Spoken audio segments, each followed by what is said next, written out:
Sometimes when we get really focused on an issue, we can get tunnel vision and we can forget about history, we can forget about the big picture, and we think that our problem is the only problem that has ever existed and it's unique and no one in the world's ever gone through something like this, and it's just, you know, it's a disaster. And we just get very despondent, thinking that you know, no one's ever been through something like this. I'm very unique. And we can do that with our history too, forgetting that oftentimes we've been there before. This is actually James Robison, and he's speaking. This is within this last year, I believe. And I want us to take away a few things from it. Number one is that we're not alone in this room. And even in Goochland, we're not alone. And that there are people all over the United States, even on Christian television, who I believe are part of the same movement.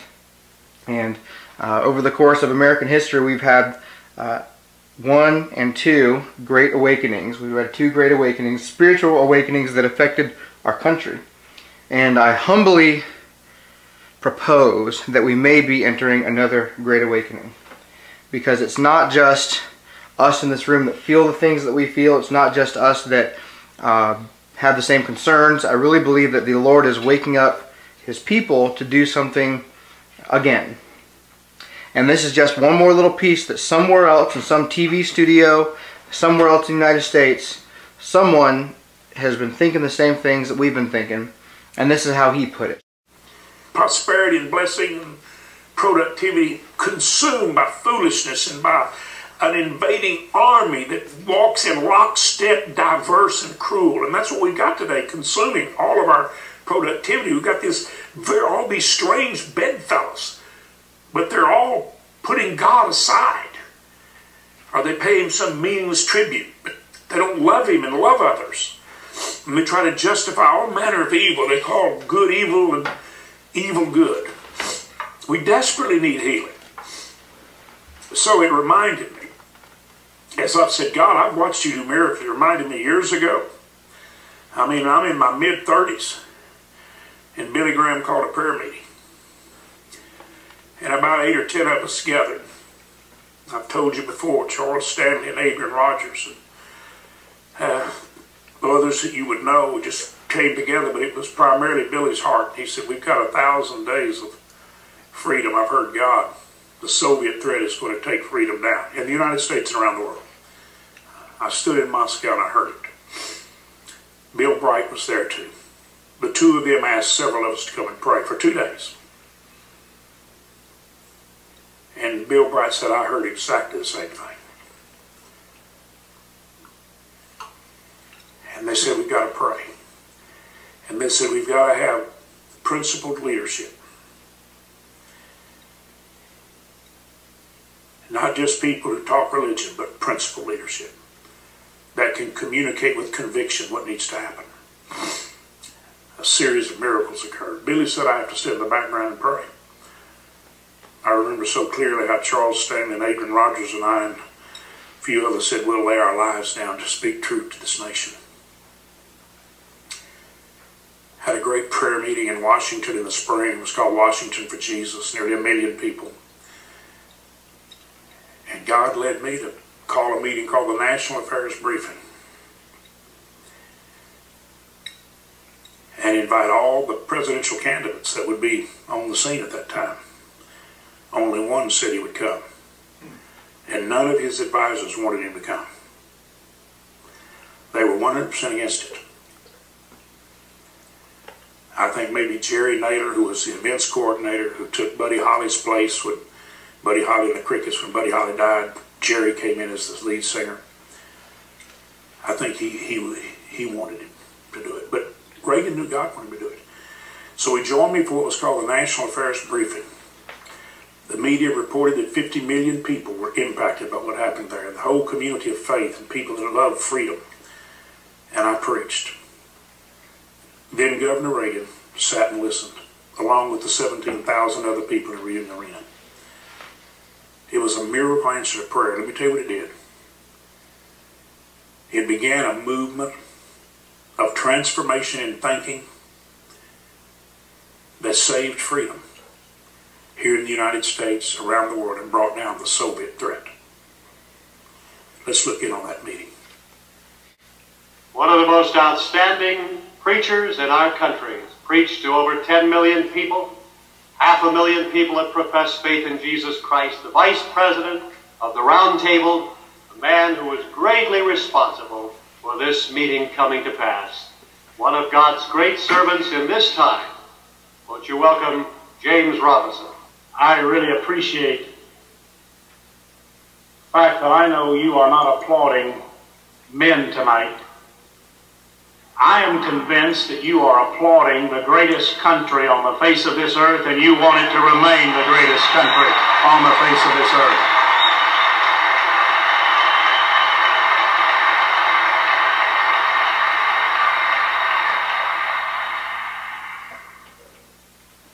I am convinced that it is the greatest country on the face of this earth because of its heritage and its foundation.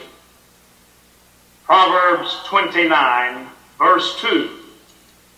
When the righteous are in authority, the people rejoice. But when the wicked beareth rule, the people mourn. Proverbs 14:34, righteousness exalteth a nation, but sin is a reproach to any people. There is no possible way that you can separate God from government and have a successful government. God is the ultimate authority.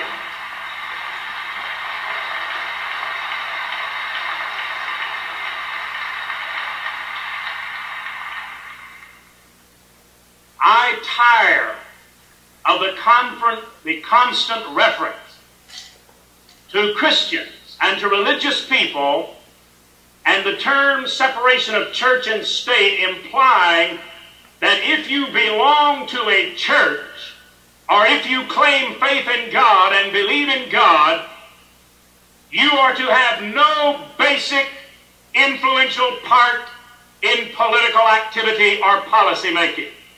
If the righteous, the pro-family, the moral, the biblical, the godly, the hardworking, and the decent individuals in this country stay out of politics, who on this earth does that leave to make the policies under which you and I live and struggle to survive?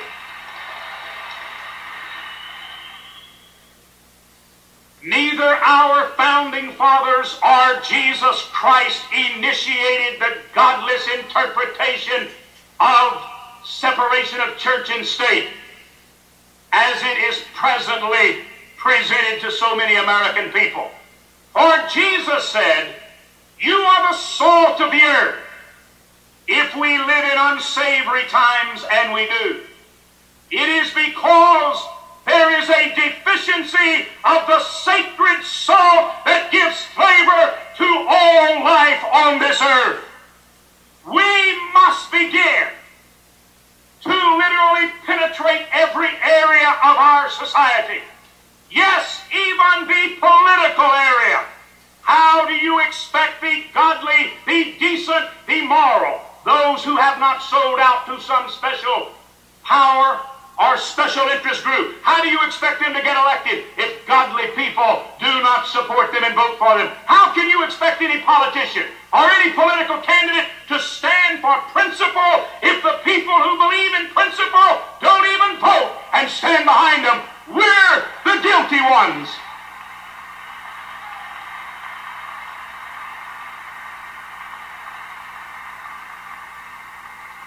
If there is darkness in the land, it is because of a scarcity of light.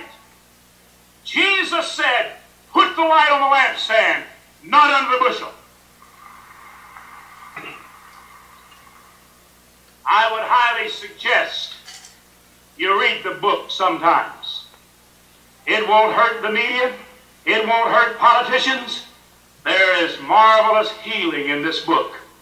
And it needs to be applied to the cancerous visible sores that embarrass us before the whole world right now. And we'd better apply the one cure. If you think our solution is political, you too have been deceived. Don't you commit yourself to some political party or politician. You commit yourself to the principles of God and demand those parties and politicians align themselves with the eternal values in this book, and America will be forever the greatest nation on this earth.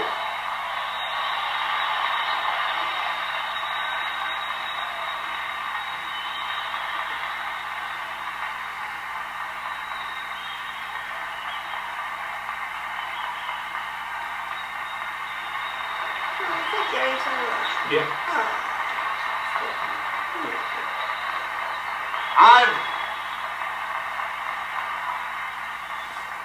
I've been told this book doesn't say anything about economics. I want you to know this is the one reliable economics book you can read. It is a historical book. It is a scientific book. It has a vast amount of medical knowledge and wisdom. This is the one book upon which you can rely. I'll tell you one thing. This book will teach you about your economy. It'll teach you what we're doing will destroy any nation on earth right now. I wonder how long it's going to take the American people to begin to play the suicidal economic game of our current government.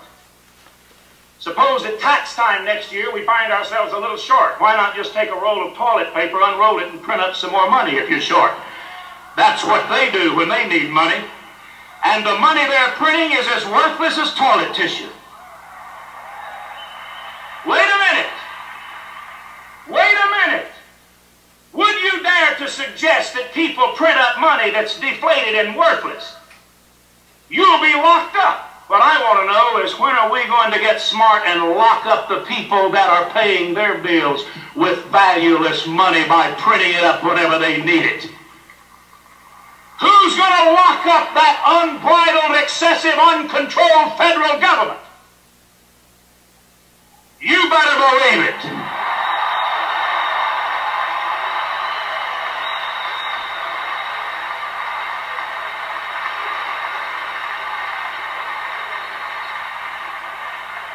I'm wondering, as one who was a minority, I lived in an area where 10% of the people were white, the rest were blacks in Latin America.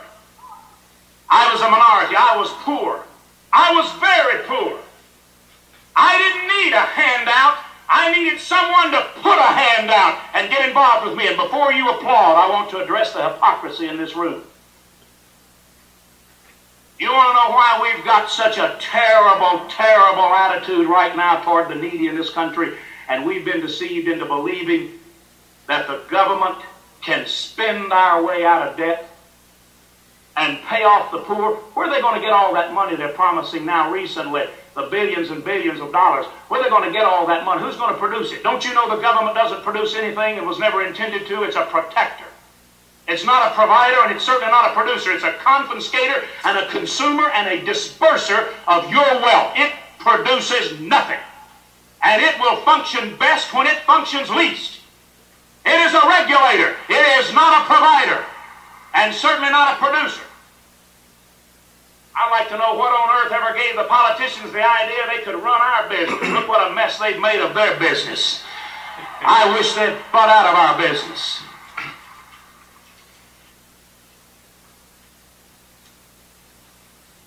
You say, what's the answer to the economic problem? I want to tell you, folks, quit criticizing the system, the welfare programs, and get out there in the ditch with people that need help and get dirty with them until you get them out. You got no business applauding until you're willing to get in the ditch with people. Folks, we'd better get back to God. I believe we need to send a message to Washington and send it loud and clear. If this nation is to be great, it won't be one nation under government, and it doesn't say on our coins, one nation under government, and it doesn't say in our pledge, a nation under God, or in government we trust, or one nation under government. It says, one nation under God, in God we trust. I am convinced unless we trust in God, this nation is finished. I thank God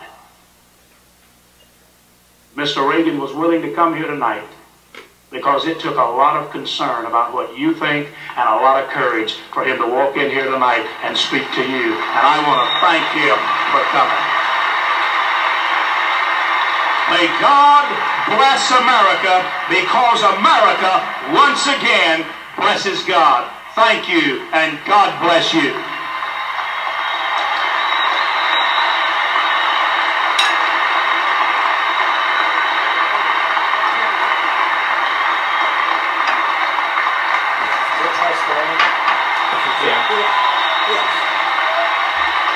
Thank you. Thank you. That's awesome. Thank you. Thank you. Our two good governors who are here, Dr. Criswell, Dr. Chairman, ladies and gentlemen here on the platform, and you ladies and gentlemen. You know, a few days ago, I addressed a group in Chicago and received their endorsement for my candidacy. Now, I know this is a nonpartisan gathering, and so I know that you can't endorse me, but I only brought that up because I want you to know that I endorse you and what you're doing. I want you to know that without any question, history was changed by the power of God, the power of prayer, and Christians taking a stand, coming out from undercover, becoming a light, not only set on a lampstand to affect people around them, but we became as believers a shining city. And everything changed right there. We had a Sunday school teacher from our own denomination, Southern Baptist, in the White House. We were not having the principal decisions made to reduce terribly excessive taxation that was crippling us, to stop mutual assured destruction and get rid of the SALT Treaty, which I did a nationwide special exposing the danger of that, where military advisors had given me the insight. General Daniel Graham, who joined with Mr. Reagan, was head of the Strategic Defense Initiative for the entire 8 years that Mr. Reagan was president. The Soviet threat was weakened, diminished, and ultimately collapsed. And freedom, as we'd known it, was spared. And it happened. It happened because God's people stood up and said, we've got to get someone who has convictions and principles and will limit the government. We don't need Pharaoh. Never worked, never will. What I preached, and you heard me preaching, is 100% applicable to this moment in the life of our nation. Right now. This moment. What are some of your thoughts from that message there, from what he was saying? What are y'all thinking? It just sounds so current. You know, it just sounds like he's, in 1980, he was talking about today. That's right.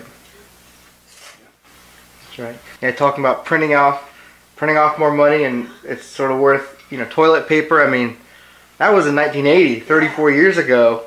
We would love to have 1980 national debt right now. Right. I mean, we would think that a miracle had occurred if we had the kind of problems they had back then, and yet the spiritual leaders thought it was that big of a deal that they needed to call that sort of meeting and engage in that sort of prayer, etc. So if it was that bad in 1980, it's so much worse now. But I think what he's saying is we need the same thing to happen. Is we need really Christians. Remember what he said about the salt and the light. In other words, if our nation is dark, it's because there's a scarcity of light. Or if we live in an unsavory nation, it's because there is a scarcity of that sacred salt that is not being applied to basically all the sectors of life. And he was saying we need to get in there. We need to infiltrate, is what he was saying. We need to penetrate all areas of life, especially politics, especially the government. And Anyway, so you saw Ronald Reagan sitting there, and he was applauding. I mean, grinning from ear to ear. Yeah. Grinning from ear to ear. And I mean, I don't know what you think about when you look at Ronald Reagan, but I just think that is a classy man. I mean, he reminds me of my grandpa. He reminds me of my pop. You know, the way that they would just sit there with their suits on, and it's almost prestigious. But it's a humble person you're looking at, not some sort of haughty individual. But when I look at him, I just think, wow, to have someone like that. There are many narratives. There are many things that were going on at the time, I'm sure. But his narrative that James Robison was describing is that this happened in part because God's people got serious and prayed, and they realized that they needed to get involved. And you know, the threat of the day then was nuclear war between the Soviets and the Americans. And you think about today, I mean, we've got the national debt, we've got, you know, the taxation that's going on, we've got immorality, but you know, what's the global threat we think about today? Yeah, radical Islam, the terrorists, you know, people strapping bombs onto themselves and driving into populated areas, or flying airplanes into buildings, or ISIS marching across Iraq and Syria and these other places. And you know, this is of course speculation, but you know, if a nation gets away from the Lord, then some degree of protection may be lifted. And you know, when God's people got very serious about it, we got a godly man in office, a good man, a smart man that could communicate with the people with conviction, and the Soviet threat was eliminated. We've gotten away from God again, and we have many of the same problems, and now it's not a Soviet threat that we're necessarily concerned about, but it's terrorism. And the assumption is that if we get back to God again, if God's people get serious again, that we can once again have prosperity and security and all the things that a nation should have with proper leadership. So that's the idea, and I just wanted us to see that. I really believe this is a movement. Very profitable years for this country. Right. In business, I mean, I can remember, 401ks just shot through the roof.